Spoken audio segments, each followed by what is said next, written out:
আসরের সময় আমি নিউ টাউনে যে হজ হাউস আছে ওই হজ হাউসের মসজিদে আসরের নামাজ পড়তে যাই। আপনার বাড়ি কোথায়? আমার বাড়ি রসগোরহাটি। মানে কত ওখান থেকে কতটা দূরে? 5 মিনিটের রাস্তা। আমি যেহেতু ওই রাস্তায় ফিরছিলাম, নামাজের টাইম হয়ে গেছিলো, ওখানে সবাই নামাজ পড়ে।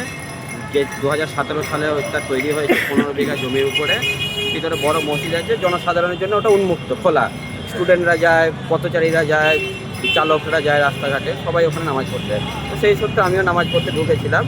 তো হঠাৎ করে আমাকে ওখানে গেটে নির্মল্ল দত্ত নামে একজন সিকিউরিটি গার্ড, তিনি আমাকে আটকান এবং তিনি বলেন যে এরকম তোমার অফিসে ঢোকা বারণ, তোমাকে নামাজ পড়তে বাইরে নামাজ পড়তে হবে, এখানে নামাজ পড়া তোমার হবে না। কেন এরকম বলেছে? সেটা আমি বারবার প্রশ্ন করি ওনাকে, কেন হয়েছে, কী জন্য, আমাকে তো বলতে হবে। আমি তো কোনো দোষ করিনি, অন্যায় করিনি, ওখানে ন্যায় অন্যায় কোনো কথা বলিনি কোনো রকম। আমি ওখানে অন্যায় কেন, আমি ওটা মসজিদ জায়গা, একটা ধর্মীয় স্থান, যার জন্য ওখানে আদবের সঙ্গে যাতায়াত সবাই করে, আমরাও সেভাবে করেছি। তো কোনো এর কারণ আমি এখন পর্যন্ত খুঁজে পাচ্ছি না। খালি একটাই কথা বলছে যে ওপর মহল থেকে অর্ডার আছে, তোমাকে এখানে ঢুকতে দেওয়া হবে না। আর সবাই যেতে পারছে শুধু? হ্যাঁ, সবাই যাচ্ছে, কিন্তু আমি কেন ব্যক্তিগতভাবে এর মধ্যে আমাকে কেন এ করলাম, সেটা আমি এখন মানে ওখানে কি এর আগে কোনো ঝামেলা ঝঞ্ঝাট না। কিছু করছিলেন? আমি ওখানে কোনো রকমভাবে, আমি ওখানে খুব কমই যাই, মাঝে মাঝে নামাজ পড়তে যাই টাইম পেলে, না হলে আমার পাশে মসজিদ আছে সেখানে নামাজ পড়তে যাই। তো যেহেতু একটা মসজিদ ধর্মীয় স্থান, ওটা সবার জন্য উন্মুক্ত, আমার মনে হয় এটা করা খুবই অন্যায় হয়েছে। তো ওনাকে আমি বারবার বলি যে আপনাকে কি অর্ডার দিয়েছেন, ওনাকে ফোন করে, উনি কোনোভাবেই কাউকে ফোন করলেন না এবং আমাকে ফিরিয়ে দিলাম, যথারীতি ফিরে চলে এলাম। আপনার মতো আর অন্য কাউকে এরকম আটকায় বলে মনে হয়? আটকায়নি, কিন্তু আমি আমার চোখ অনেকবার দেখেছি যে কোনো মানুষ ধরুন সে তো আর গেটটা একটু ভিতরে, তো গেটের দিকে সে দেখতে পাচ্ছে না, সে হঠাৎ সোজা মসজিদে যায়, হই হই হই হই করে ডেকে, মানে হই হই করে একটা ডাকে, যে যেন কুকুরের মতো তাকে ডাকা হয় যে নামাজ পড়তে যেতে পারবে না, ফিরে এসো, নামাজের এখন টাইম হয়নি, এখন আজান হয়নি, এরকম একটা। এই দত্তবাবু এইটা বেশি করে, আমরা মাঝে মাঝে যাই। দত্তবাবুটা কি অ্যাকচুয়ালি? উনি ওখানকার সিকিউরিটি গার্ড, সিকিউরিটি ইনচার্জ, আচ্ছা, সিকিউরিটি ইনচার্জ। উনি খালি বলছে যে স্যারের অর্ডার আছে। স্যার কি বলছে, কোনো খবর আছে? না, আমি ওনার সঙ্গে আমার কোনো সম্পর্ক নেই, আমি ওনাকে খুব একটা ভালোভাবে চিনিও না, জানিও না, আমার সঙ্গে ওনার খুব একটা এ নাই।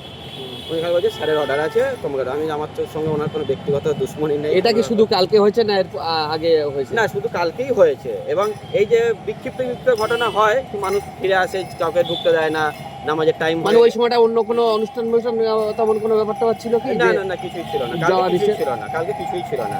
আর যেমন ওখানে প্রায় ইফতার, পশ্চিমবঙ্গ সরকারের পক্ষ থেকে ওখানে ইফতারের আয়োজন হয়, প্রায় ইফতারটা কাদের জন্য? সমস্ত মানুষের জন্য, প্রায় 700-800 মানুষ ওখানে। মানে বাইরের মানুষের জন্য? বাইরের মানুষের জন্য, একদম উন্মুক্ত ভাবে। আচ্ছা, সবাই ইফতার করতে যায়। দুটো গেট আছে, দুটো গেটই খোলা থাকে, মানুষ পেছন দিক দিয়েও ঢোকে, সামনের দিক দিয়েও ঢোকে। তো আমি সামনের দিক দিয়ে ঢুকেছি, আমি পেছন দিক দিয়ে ঢুকেছি। আপনার এরকম অলরেডি কি আপনার কাছে কি কোনো ভিডিও আছে? ভিডিও আছে, এবং আমার নাম ধরে যে ফরমান জারি হয়েছে সেই ফরমানটাও আমার কাছে আছে। মানে কি ওটা কে লিখেছে? ওটা কে লিখেছে জানি না, এখানে লিখেছে আব্দুর রহমান, গেটে ঢুকতে পারবে না, বাড়ির কাছাকাছি মসজিদে নামাজ পড়বে ইওর নির্দেশ অনুযায়ী। মানে ওখানকার যিনি আধিকারিক আছে ওনার নির্দেশ। মানে এটা যাওয়ার আগে না যাওয়ার পরে এটা লিখেছে? যাওয়ার আগেই দেখছি এটা লেখা আছে। ও আচ্ছা আচ্ছা। আব্দুর রহমান বলতে কোন আব্দুর রহমান, সেটা কি করে বুঝলেন? আমাকে বলছে, আমাকে তো আটকেছে। আরো তো আব্দুর রহমান থাকতে পারে, সেটা আমি জানি, কিন্তু আমাকে আটকেছে। এর নাম যেহেতু আমার নাম আব্দুর রহমান, সে তো আমাকে আটকেছে, বলছে তোমাকে ঢুকতে পারবে। ওরাও বা জানলো কি করে? সেটাই তো বলছি। ওরা কেন জানলো? কারণ ওখানে আমি তো বহুদিন ধরে যাতায়াত করি। 2017 সাল থেকে ওখানে মসজিদ তৈরি হয়েছে। 2017 সাল থেকে ওখানে মসজিদে নামাজ পড়তে যায়। এবার একটা জায়গা আমি যখন বারাবার যাবো, তো সেখানে তো একটা মানুষের সঙ্গে তো আলাপ আলোচনা, বা সেই গার্ডগুলো একই গার্ড, তো সবাই তো একটা পরিচিততা আছে। এবার সেই সূত্রে পরিচিত, সবাই চেনে মোটামুটি, ব্যাস এইটুকুই ব্যাপার। আপনার নাম? আপনি কোথায় জানিয়েছেন এই বিষয়টা? আমি এখন পর্যন্ত কোথাও জানাইনি, তো জানানোর চিন্তাভাবনা করছি। ঊর্ধ্বতন কর্তৃপক্ষকে জানাবো নিশ্চয়ই, যে এরকম কেন ডিসক্রিমিনেশনটা কেন হলো। আপনাদের চ্যানেলের মাধ্যমে এটা আমি বিভিন্ন জায়গায় পৌঁছানোর জন্য অনুরোধ করব। এইরকম একটা ডিসক্রিমিনেশন হবে কেন? কোনো দোষ ভুল যদিও করে থাকি, তো তার জন্য মসজিদে তো আটকাতে পারে না। নামটা কি বলেন? আমার নাম আব্দুর রহমান, বাড়ি রসগোরহাটি। খলিল ভাই, কিছু মসজিদে এসে ভাঙচুর করে বা মসজিদের কোনো ক্ষতি করে সে বিষয় আলাদা, কিন্তু সাধারণ একজন ইমানদার মুসলমানকে কারোর মসজিদে আটকানোর ক্ষমতা নেই। যার কথা বলছেন যে আমাদের আধিকারিক অর্থাৎ মোহাম্মদ নাকি সাহেব, যিনি হচ্ছেন পশ্চিমবঙ্গ রাজ্য হজ কমিটির এখন আপনার এক্সিকিউটিভ অফিসার, ইনি প্রায় 8 বছর একই পদে আসীন আছেন এই পশ্চিমবঙ্গ রাজ্য হজ কমিটির পদে।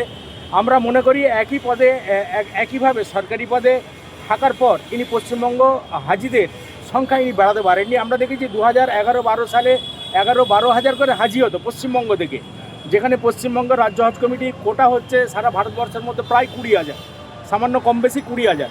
সেখানে এই বছরে নাকি সাহেব যতদিন এসছে তারপর থেকে হাজির সংখ্যা কমতে শুরু করেছে। বর্তমানে পশ্চিমবঙ্গে এই বছরে 4,900 মতো হাজি পশ্চিমবঙ্গ থেকে যাচ্ছে। এই বিষয়ে আমরা চেয়ারম্যানের সঙ্গে কথা বলেছি।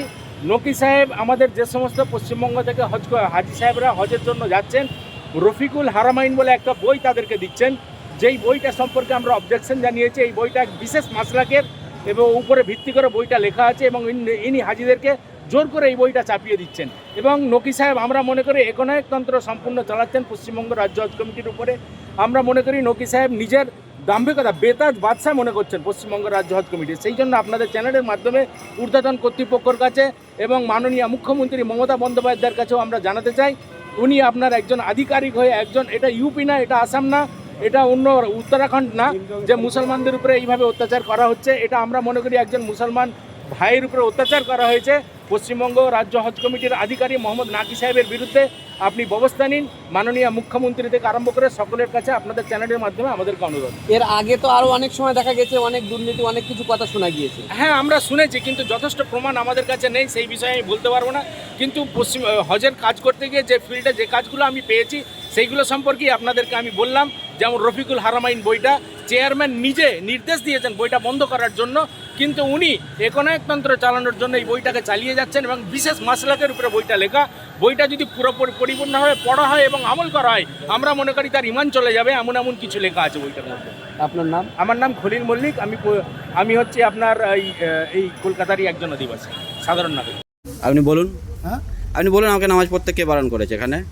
বলছে ওই যে বাড়ির কাছাকাছি মসজিদে যেতে বলেছে। তো বাড়ির কাছাকাছি মসজিদে নামাজ পড়বো, এটা কি মসজিদ না? এখানে কি এটা কি মসজিদ না? কে বারণ করেছে? ইয়োই বানানো। কে? ইয়োর নাম কি? এই, ইয়োর নাম কি বলুন? এই কি তুমি তো সবই জানো। না, আমি কিছু জানি না, বলুন ইয়োর নাম কি বলুন। কোথায়? ওখানে ওখানে আবার নোটিশ টাঙানো আছে তো? এগুলো করতে যাও না, এগুলো করতে না, এগুলো করবো তো অবশ্যই।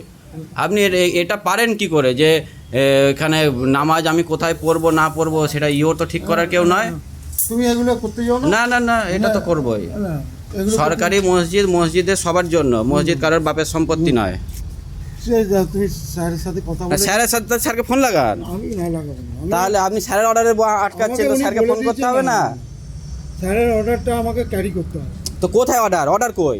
আমাকে মৌখিক আবার মৌখিক অর্ডার আপনাকে কেউ বলে দেয়, আপনি ওকে কি মারবেন? আপনি মারবেন ওকে? এটা আমাকে বলে দিল যে আপনি কি মারবেন কাউকে যদি বলে যে দত্তদা বাইরে বেরিয়ে একজনকে মেরে আসুন? আপনি মেরে আসবেন? একটা লিখিত অর্ডার নেই, কোনো নেই। তোমার আমি আমি কি বলবো বলো। না, আপনার কিছু বলতে হবে না, আপনি আটকাচ্ছেন আমাকে যে আমি অর্ডার হচ্ছে দিয়েছে। গিয়ে তাদের দাস। যাদেরই দাস হন, দাস দাস বলে তো এই নয় যে যা ইচ্ছে তাই করবেন। না যাই আমি তো এমনি টাইমে ঢুকি না, মসজিদের টাইমে নামাজ পড়তে মানুষ ঢুকবে না? তাহলে এখানে এত লক্ষ লক্ষ টাকা দিয়ে ইফতার হচ্ছে, তো সেইগুলো কী জন্য হচ্ছে তাহলে?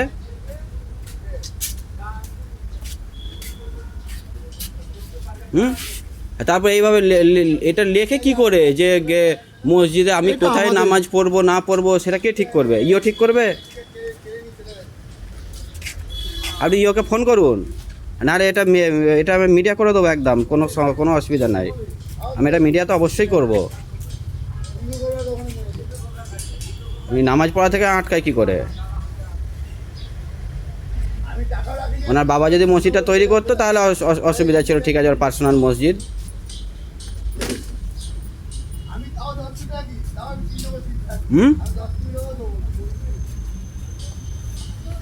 করুন, আমাকে ফোনটা করুন, ওনাকে ফোন করুন না, বলুন দেখো নামাজ পড়তে এসে, উনি কি বলছেন আমি তো সেটা তো শুনবো। একবার ফোন করুন যে স্যার নামাজ পড়তে এসছে। এখন তো উনি আমার পোস্ট। আপনি তো পোস্টে আছেন। না না পোস্টে না, আমি এখন উনি কি বলবো। তা উনি কি করবেন? ওনার মৌখিক অর্ডার মানতে পারছেন আর ওনারকে একটা ফোন করতে পারছেন না? খুব বিতর্কিত জায়গা। না, বিতর্কিত জায়গা না, আপনারা মৌখিক অর্ডার মানছেন আর ওনার এটা মানতে পারবেন না?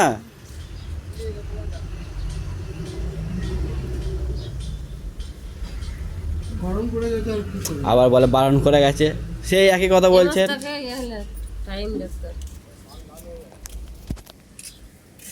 করুন করুন, আগে ফোনটা করুন না। হ্যাঁ, আরে আপনি কি আছে, আপনি ফোন করে বলুন যে স্যার এরকম নামাজ পড়তে এসেছে, ব্যাস। উনি কি বলছে শুনেন না, উনি যদি বলে ঠিক আছে দাও, তাহলে ঠিক আছে, যদি বলে না যাবেন তাহলে ওটাও তো দরকার আছে না। উনি কি বলছে, উনি নামাজ পড়া থেকে আটকাতে পারে, আর ওনার সাহস হয় কী করে যে একটা অর্ডার দিচ্ছে যে নামাজ পড়তে যেতে পারবেন না।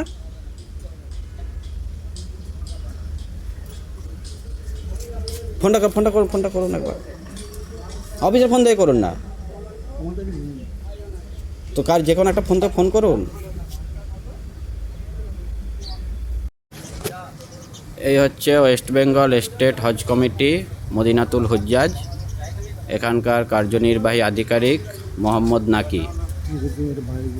ঠিক আছে, আমি এখানে এসেছি মসজিদে নামাজ পড়তে, আমাকে গেটে আটকানো হয় এবং এখানে একটা নোটিশ টাঙানো আছে গেটে, যেখানে আব্দুর রহমান গেটে ঢুকতে পারবে না, বাড়ির কাছাকাছি মসজিদে নামাজ পড়বেন ইও নির্দেশ অনুযায়ী।